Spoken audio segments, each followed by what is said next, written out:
नाजरीन, praise the Lord. खुदावंद यीशु मसीह के अजीम और कादिर नाम में हम तमाम हजरात का मैं शुक्रिया अदा करता हूँ कि आप तमाम हजरात मेरे साथ जुड़ जाते हैं। इसलिए मैं खुदावंद यीशु मसीह के अजीम और नाम में आपको सलाम पेश करता हूँ और उम्मीद करता हूँ कि खुदावंद यीशु मसीह ने आपकी ज़िंदगी में अपनी बरकत को बनाए रखा है और आप अपने प्रेम से आपको मामूर किया है। और मेरी प्रार्थना है कि परमेश्वर आपको, खुदावंद आपको हमेशा खुश रखे, महफूज रखे और आपकी ज़िंदगी में, आपके कदमों में खुदावंद तमाम खुशियाँ जो आपकी ज़िंदगी के लिए ज़रूरी हैं और खुदावंद आपको बहुत ऐसे दे। आज मैं एक बार फिर से खुदा का शुक्र करता हूँ कि मुझे आपसे रूबरू होने का खुदा ने मौका दिया है और किताब मुक़द्दस से कुछ बातें सीखने और समझने का हमें अनुग्रह दिया है। इसलिए मैं परमेश्वर का धन्यवाद करता हूँ। तो मेरे साथ में मेरे तमाम भाई बहनों, मैं आपसे गुजारिश करता हूँ कि आप किताब मुक़द्दस खोलें और किताब मुक़द्दस से हम कुछ आयतों को सीखेंगे। आज हम जिन आयतों के बारे में हम सीखने जा रहे हैं वो है यशायाह नबी की किताब और उसका 41वां बाब और उसकी 15वीं और 16वीं आयत। यशायाह नबी की किताब उसका 15 अध्याय और उसके 16वें और 15वें पद को, 15वें और 16वें पद को हम पढ़ेंगे। वहाँ लिखा हुआ है, देख मैं तुझे गहाई का नया और तेज दंदा नादार आला बनाऊंगा। तो पहाड़ों को कूटेगा और उनको रेजा रेजा करेगा और टीलों को भूसे की मानंद बनाएगा। तो उनको उसाएगा और हवा उनको उड़ा ले जाएगी। गिरदबाद उनको तितर बितर करेगा, पर तो खुदावन से शादमान होगा और इज़राइल के कुद्दूस पर फक्र करेगा। इसी चीज़ को हम, इन्हीं आयतों को हम हिंदी बाइबल से भी पढ़ेंगे। तो मैं आपको पढ़ता हूँ और आप सुने। देख मैंने तुझे छुरी वाले दावने का एक नया और चोखा यंत्र ठहराया है। तू पहाड़ों को दाव दाव कर सूक्ष्म धूल कर देगा और पहाड़ियों को तू भूसे का इस्तेमाल कर देगा। तू उनको फटकेगा और पवन उन्हें उड़ा ले जाएगी और आंधी उन्हें तितर बितर कर देगी। परंतु तू यहोवा के कारण मगन होगा और इज़राइल के पवित्र के कारण बड़ाई मारेगा। परमेश्वर का धन्यवाद हो। परमेश्वर इन बहुमूल्य वचनों के द्वारा हमारे जिंदगी को संभाल रहा है और अपने वचनों के द्वारा हमें मामूर करता है। वो हमसे बहुत सी बातें करता है। उनका वचन हमारे जिंदगी में एक रूहानी ताजगी ले आता है। परमेश्वर का वचन हमें ताकत देता है, हमें हिम्मत और हौसला से मामूर करता है। हम जब कमज़ोर हो जाते हैं तो वो हमें संभाल लेता है। परमेश्वर का वचन सच में जिंदगी को बख्शता है। जब जब परमेश्वर को लोगों ने आवाज़ लगाया, जितनों ने परमेश्वर को आवाज़ लगाया, उन्होंने जिंदगी पाया। लिखा कलाम में। तो वो जब भी हम परमेश्वर के वचन को पढ़ते हैं, कहीं से भी आप किताब मुक़द्दस से किसी भी आयत को निकाल कर पढ़ेंगे तो आप देखेंगे वो वचन आपसे बातें करता है। वो वचन आपकी ज़िंदगी को खुशियों से भर देता है और आपके अंदर में एक उम्मीद, एक बेहतर उम्मीद जगाता है और वो आपको बताता है कि मैं तेरे विषय में मैंने क्या क्या कल्पनाओं को, किन किन बड़ी बहुमूल्य योजनाओं को बना कर रखा है। मेरे प्यारे भाई और बहनों, खुदा का कलाम इतना पाक है, इतना कामिल है कि मैं शब्दों में उसका बयान नहीं कर सकता। परमेश्वर हर मिनट पर आपको संभालने की बात करता है। परमेश्वर हर मिनट पर आपको अपनी ताकत से मामूर करने की बात करता है। देखिए कितना बेहतर तरीके से खुदावंद के कलाम में लिखा है कि मैंने तुझे छुरी वाले दावने का एक नया और चोखा यंत्र ठहराया है। आपको परमेश्वर ने एक हथियार के रूप में नियुक्त किया हुआ है।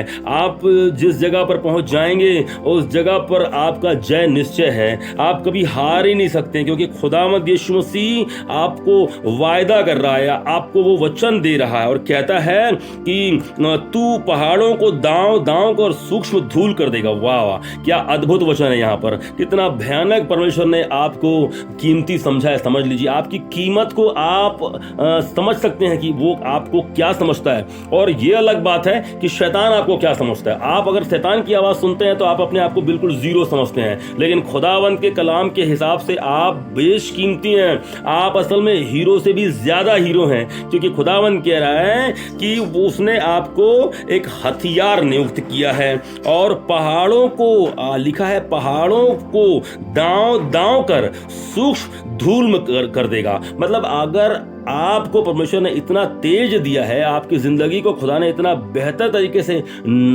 आकार दिया है, बनाया है आपको, कि जहां आप जाएंगे वो स्थान परमेश्वर आपको देगा। लिखा है, किताब में लिखा है कि तू जिस स्थान पर जाएगा वो इस भूमि में तुझे दे दूंगा। तो परमेश्वर का वचन हमारी जिंदगी में हमें उम्मीद जगाता है। परमेश्वर का वचन हमारी जिंदगी में, हमारी आंखों में रोशनी लाता है। परमेश्वर का वचन हमारे दिल में, दिमाग में खुशियां भर देता है और वो हमें बताता है कि हम भलके लोग नहीं हैं, हैं। आप और मैं तमाम यीशु मसीह नासरी पर, खुदावंद यीशु मसीह पर ईमान लाए हुए एक एक जिंदगी हल्की जिंदगी नहीं है। हालांकि हम देखते हैं कि लोग हमारा मसीह जीवन को लोग सताते हैं, खुदावंद यीशु मसीह के लोगों को लोग बुरा भला बोलते हैं। आप ये ना सोचें कि हम कमजोर लोग हैं, असल में हम कमजोर नहीं हैं, क्योंकि मारने वाला जो होता है ना वो अपने आप को शेर समझता है, लेकिन जो सहने वाला होता है वो असल में होता है शेर। क्योंकि जो दर्द को सह लेता है, जो परिस्थिति में, हर परिस्थिति में सिर झुकाकर आगे बढ़ता है, वो है बेशकीमती। देखिए बहुत से नबी आए, बहुत से नबियों ने लड़ाई लड़कर, जंग जीत कर खुदा के काम को, फरमान को बताने का प्रयास किया, लेकिन खुदावंद यीशु मसीह जब आए उन्होंने लड़ाई नहीं लड़ी, उन्होंने कलाम को प्रकट किया, उन्होंने वचन को लोगों तक सिखाया, सच्चाई को बोलना शुरू किया। सच को बोलने की वजह से उनके साथ में बुरा से बुरा व्यवहार किया गया। सच को बोलते बोलते उन्होंने हमारे तमाम इंसानी लोगों के लिए अपनी ज़िंदगी को फना कर दिया। उन्होंने अपनी कुर्बानी दी और तमाम दर्द को सहा। और हम किताब मुकद्दस को पढ़ते हैं तो हम देखते हैं वहाँ भी लिखा भी हुआ है कि सबने सोचा कि बहुत बढ़िया है, लेकिन असल में हम क्या देखते हैं कि परमेश्वर को इसीलिए लिखा है कि उसको सर्वश्रेष्ठ माना गया, उसको शिरोमणि बना दिया गया। यीशु मसीह की कुर्बानी की वजह से ही, यीशु मसीह के बड़े काम की वजह से आज हम उसकी दीनता की वजह से, उसकी नम्रता और उसकी भलाइयों की वजह से आज हम उस पर ईमान लाए हैं। लड़ाई लड़ने वाले बहुत से लोग खड़े हो जाते हैं, वो लड़ने के लिए तैयार हो जाते हैं, लेकिन लड़ाई लड़कर सिर्फ जंग जीता जा सकता है, लड़ाई लड़कर जिंदगी नहीं जीता जा सकता है। खुदावंद यीशु ने जंग नहीं जीता, खुदावंद यीशु मसीह ने जिंदगी को जीत लिया है ना, मौत को हरा दिया है और मौत पर वो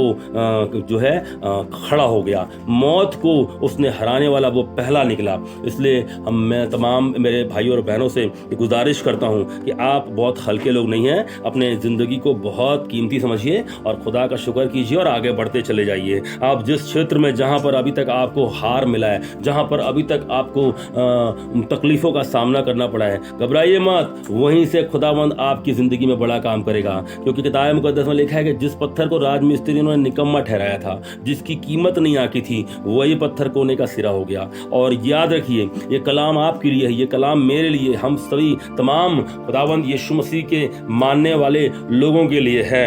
और जब इसकी आप 16वीं आयत को पढ़ते हैं तो वो कहता है, तो उनको फटकेगा और पवन उन्हें उड़ा ले जाएगी। आप समझ रहे हैं, आपके विषय में कह रहा है खुदावंद यीशु मसीह कि तू उन्हें फटक देगा और हवा उनको उड़ा ले जाएगी। वाह, क्या अद्भुत परमेश्वर का प्रकाशन है।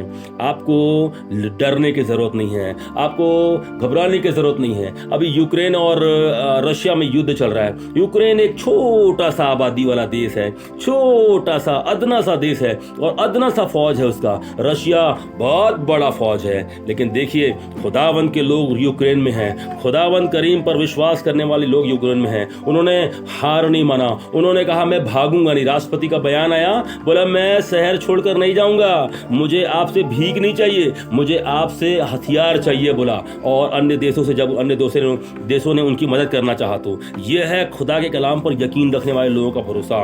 यकीन मानिए, यूक्रेन आज़ाद होगा, इसलिए आज़ाद होगा क्योंकि परमेश्वर उनके साथ है। याद रखिए, वह तमाम लोगों की प्रार्थनाएं, वह तमाम लोगों की जो आंसू हैं, वो परमेश्वर उसे रद्द नहीं होने देगा।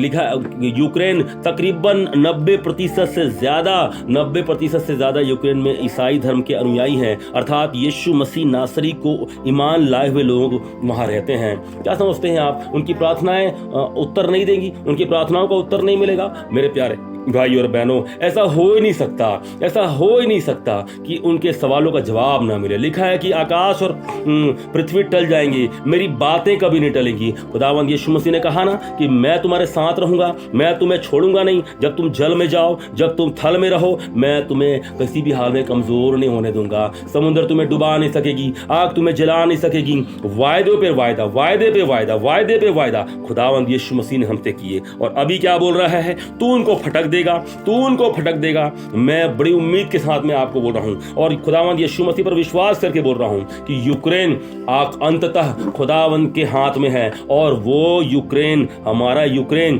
परमेश्वर का लोगों का यूक्रेन वो जयवंत होंगे, परमेश्वर के लोग वहां जरूर जयवंत होंगे, चाहे हालात कितने भी बद से बदतर क्यों न दिखाई दे रहे हैं। हमने देख रखा है, हमने बड़े बड़े मुआवजे से देख रखे हैं, किताब मुकद्दस से हमने देख रखा है कि एक व्यक्ति की प्रार्थना और एक कुछ लोगों का सरेंडर और परमेश्वर के सामने झुकना 1,85,000 लोगों को खुदावंत के एक स्वर्गदूत ने मार दिया था। याद रखिए, आज भी वही खुदा है, आज भी वो हमारा परमेश्वर है। बड़े से बड़े दल बांध कर आएंगे, लेकिन खुदावंत के लोगों को हराया नहीं जा सकता। खुदावंत के लोग कभी हारने वाले नहीं हैं। आप सिर्फ उनको शारीरिक दंड दे सकते हैं, लेकिन खुदावंत अपनी हाथों में लेकर उनको अपने पवित्र बारगाह में, अपने पाक बारगाह में जरूर पहुंचा देगा। मेरे प्यारे भाइयों और बहनों, हमें घबराने की जरूरत नहीं है, हमें डरने की जरूरत नहीं है। न तो आंधियों से डरना है, न भीड़ से डरना है, न बड़े बड़े दलों से हमें डरने की जरूरत है। किसी से डरने की जरूरत नहीं है, क्योंकि कलाम तो हमारे विषय में यही बोल रहा है कि हर परिस्थिति में तुम जयवंत हो जाओगे, तुम उनको हवा के समान तुमको उड़ा ले जाओगे, तुम उनको फटकोगे, लिख रहा है। और परमेश्वर उन्हें तितर बितर कर देगा, लिखता है। और फिर क्या बोलता है, इसीलिए तुम यहोवा के नाम से मगन हो ना, और यही है तुम्हारे मगन होने का कारण। क्यों? क्योंकि पवित्र इज़राइल का परमेश्वर, इज़राइल का पवित्र परमेश्वर, उसी के कारण तुम उसकी बड़ाई करोगे, लिखा है। हालेलुया। परमेश्वर की बड़ाई करना, वाकई में परमेश्वर की बड़ाई करना हमारे लिए शोभता है, भाता है, क्योंकि हमारा परमेश्वर है ही बड़ा, इतना कीमती, बेशकीमती है। जब उस खुदा को जब जाना, जब मैंने उस खुदा के कलाम को पढ़ा, मैं नाचता हूं, मैं मगन हो जाता हूं। कारण सिर्फ इतना है क्योंकि मैंने ऐसे खुदा को कभी सोचा ही नहीं था, देखा ही नहीं था, सुना ही नहीं था कि इतना बेशकीमती खुदा होता है। खुदा क्या बात करता है? अरे हाँ भाई, खुदा के कलाम में लिखा है, खुदा ने हमसे बातें किया और बात करता है, और मैं इसका जीता जागता गवाह हूं। खुदा का शुक्र करता हूं कि आज मैं उसके पाक कलाम को आप लोगों से शेयर कर सकता हूं। खुदा की रहमत है, ये मेरी योग्यता और मेरी ताकत नहीं है, खुदा की रहमत है, खुदा का अजीम अनुग्रह मेरे ऊपर है, असीम अनुग्रह मेरे ऊपर है कि मैं आज खुदा के कलाम से आप बहुमूल्य लोगों से बात कर रहा हूं। मैं आप लोगों का बहुत शुक्रिया अदा करता हूं, बहुत आप लोगों को दिल से आभार व्यक्त करता हूं कि आप मेरे वीडियोस को देखते हैं, आप मेरे वीडियोस को सम्मान करते हैं। मेरी योग्यता नहीं मेरे भाइयों, असल में योग्यता तो परमेश्वर की है, जिस परमेश्वर ने आपको मुझसे जोड़ दिया, मुझे आपसे जोड़ दिया, इसलिए मैं परमेश्वर का धन्यवाद करता हूं। प्यारे मेरे भाइयों, मैं आप जिस हालात में हैं, किसी भी हर परिस्थिति में अब घबराइएगा मत, आप व्याकुल मत होइए, और आप बस केवल प्रार्थना कीजिए। आपके लिए परमेश्वर लड़ेगा।